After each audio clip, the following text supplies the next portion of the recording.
자, 여러분 안녕하십니까? 다니엘서 12장 연구를 다시 시작하겠습니다.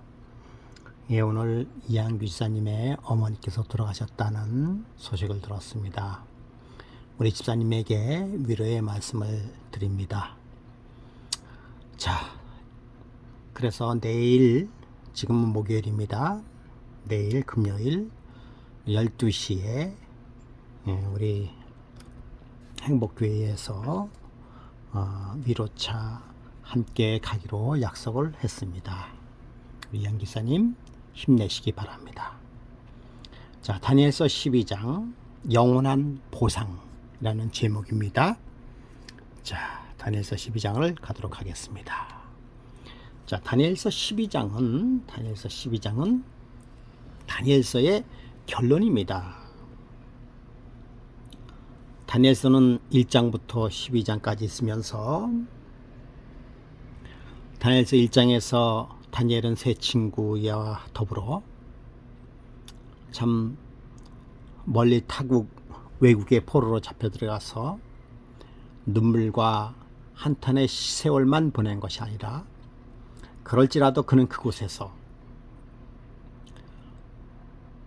살아계신 하나님을 증거하며 그들의 삶이 불순종의 결과로 포로 생활이 되었지만, 그래서 바벨론에게 짓밟힘을 받았지만, 그러나 순결하고 거룩하게 자신을 구별함으로 말미암아 온갖 시련을 극복하고 그는 거기에서 승리의 삶을 살았습니다.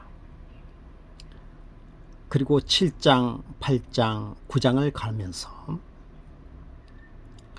겉으로 드러나기에는 작은 뿔의 역할, 로마 교황에 의하여 온 세상이 지배되는 것처럼 보였습니다.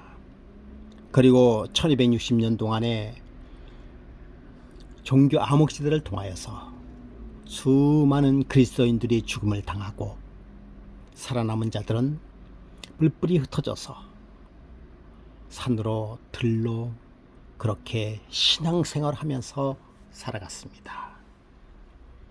그러다가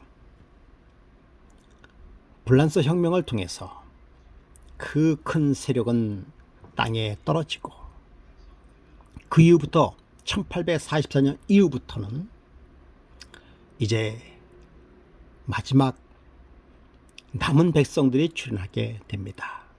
그것을 우리는 영적 이스라엘이라고 얘기하죠.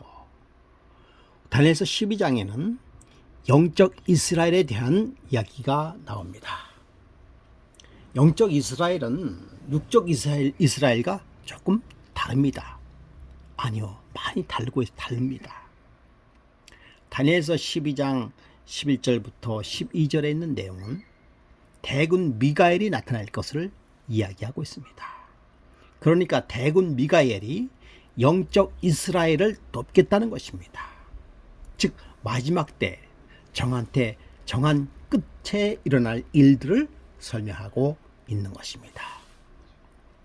그래서 다니엘서 12장의 주제는 마지막 때입니다. 마지막 때. 우리가 잠시 다니엘서 12장을 대략 한번 살펴보도록 하겠습니다.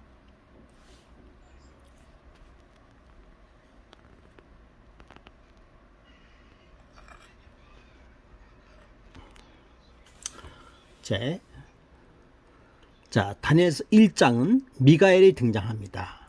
아까도 말씀을 드렸습니다만 1844년부터 시작된 조사 심판이 끝나고 역사의 마지막 때 대군 미가엘이 등장하는 이야기가 나옵니다. 그리고 4절부터는 마지막 때, 즉 임봉해 두라라고 이야기하고 있어요. 가브리엘 천사가 그렇게 이야기합니다. 마지막 때까지 임봉해 두어라. 그리고 6절에는 이 기사가 어느 때까지냐 라는 질문을 하게 됩니다.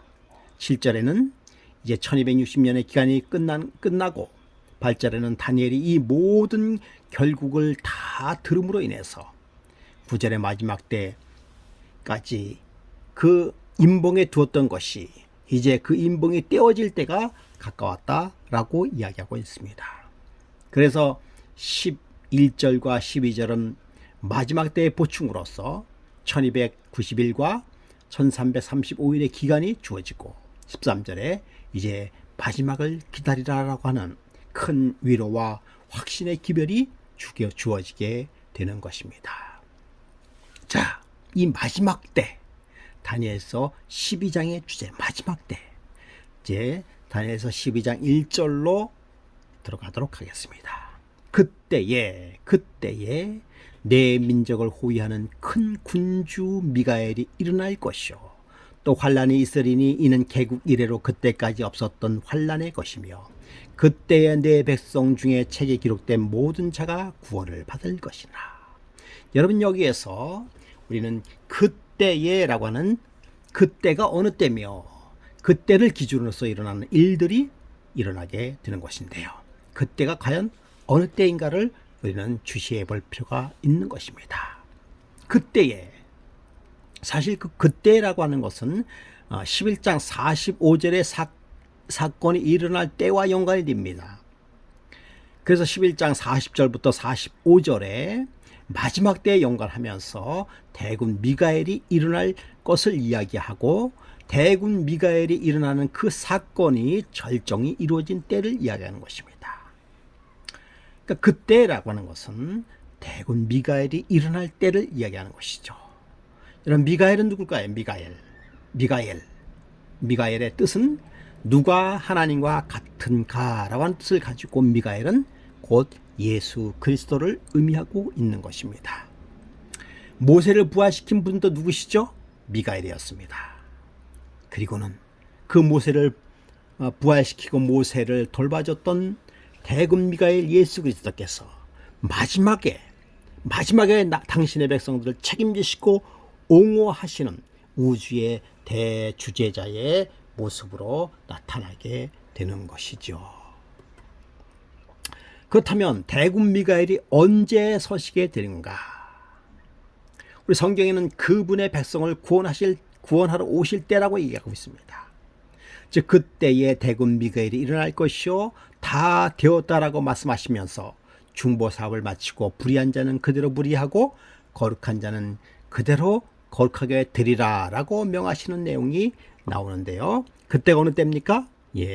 바로 재림의 때를 이야기하는 것입니다. 조금 더 구체적으로 한번 살펴보도록 하겠습니다. 각시대 대전투 467쪽에 대군 미가엘이 일어날 것이요 라고 얘기하고 있어요. 그러므로 대군 미가엘이 일어날 때가 바로 늦은 비가 당신의 백성들에게 내리는 때를 이야기하고 있는 것입니다. 그때 늦은 비 성령이 내리고 당신의 백성들이 시련을 준비한 그때에 다 되었다 하시면서 하나님께서는 하나님의 계명을 지키고 예수의 증거를 가진 자들에게 인을 치시고 불의한 자는 그대로 불의를 행하고 더러운 자는 그대로 더럽고 의로운 자는 그대로 의를 행하고 거룩한 자는 그대로 거룩하게 하라라고 하는 명령이 떨어지면서 예수 그리스도께서 이 땅에 재림하시게 되는 것입니다. 이것이 대쟁투의 결말이에요. 그런데 이러한 대쟁투가의 결말이 일어나기 전에 마지막 환란이 있게 되는데요. 조사 심판이 끝나는 그 시점에 일곱 재앙이, 즉 일곱째 재앙이 시작되는 그때에 조사 심판이 끝나는 때라고 얘기하고 있어요. 바로 그때 대군 미가엘이 일어나고 그러한 예언이 계시록 13장 15절부터 17절에도 예언이 되어 있습니다. 자, 그러한 큰 환란이 일어나기 전에 짧은 환란이 일어나는데요. 계시록 13장 15절에서 17절이에요. 바로 짐승의 표가 강요되고 짐승의 표가 강요가 되면은 경제적으로 제재가 오게 되는 것입니다. 우리 성경에서 우리가 많이 읽었듯이 짐승의 표를 받는 자에게 뭐를 못하게 합니까? 매매를 못하게 하게 되죠. 그러므로 어려움을 당하게 되는 것입니다. 하나님을 믿는 자들이 어려움을 당하게 되는 것이죠. 여러분, 그 환란이 어려움이고 고통스러울 수 있습니다. 그러나 그 환란 때문에 때로는 뭐 어떤 자는 순교도 당하게 되는 것이죠. 그러나 그 어려움은 결정적인 어려움은 아니었습니다. 여러분, 그 어려움은 하나님께서 당신의 백성들을 인도하기 위한 하나의 신호라는 것을 알게 되는 것이죠. 그 절정 기간이 바로 일요일 시험령인 것입니다. 세계적인 일요일 시험령, 국가적인 일요일 시험령을 얘기하는 것이죠. 일요일 시험령이 뭡니까? 말 그대로 일요일에 휴업하라라고 하는 명령이 떨어지는 것입니다. 법적으로. 우리는 지금 일요일은 휴일이죠. 휴일. 휴일. 그 휴일에 뭐 일을 한다라고 해서 누가 뭐라고 하진 않습니다. 그러나 이 환란 때는 일요일 휴업령을 내립니다. 강제령을 내려요. 그 일요일 날 일하면은 뭐 하게 되는 것입니까? 법에 걸리게 되는 것이죠. 그러한 일요일 휴업령이 우리는 하나님과의 만남의 신호라는 사실을 우리는 기억해야 되는 것입니다. 그래서 초기 문제에도 이렇게 이야기하고 있습니다. 환란의 때가 시작될 무렵에 일곱 재앙이 내리기 시작한 때, 그때 예수님께서 지성소에 계실 때를 이야기하는 것입니다. 그러나 세천사의 기별이 전파되는 것을 결코 막지 못하게 되었습니다. 왜냐하면 세천사의 기별은 하나님의 천사가 뿌려지는 기별이기 때문에 하나님의 남은 백성은 일곱 재앙에서 피하도록 준비되어 있다는 사실을 초기 문집에서 이야기하고 있는 것입니다. 여러분, 일곱 재앙에서 하나님의 남은 백성 피하도록 준비되어 있다는 사실을 여러분 기억하시기 바랍니다. 우리는 하나님을 의지하고 하나님을 믿는 일에 결코 우리는 뭐 하지만 안 되겠습니까? 흔들려서는 되지 않을 것입니다. 자, 이러한 것들을 좀 이렇게 정리를 해봤습니다. 종말의 사건과 마지막 환란에 대해서 정리를 해보는데요. 여러분 잘 보이지는 않을 거예요. 그렇죠? 잘 보이지 않지만은 대략 한번 제가 설명을 해드리도록 하겠습니다. 자, 여기 1844년에 조사심판이 시작이 되죠. 1844년 조사심판이 되고요.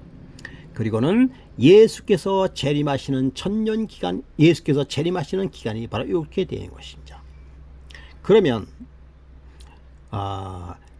이러한 그 대환란이 시작되는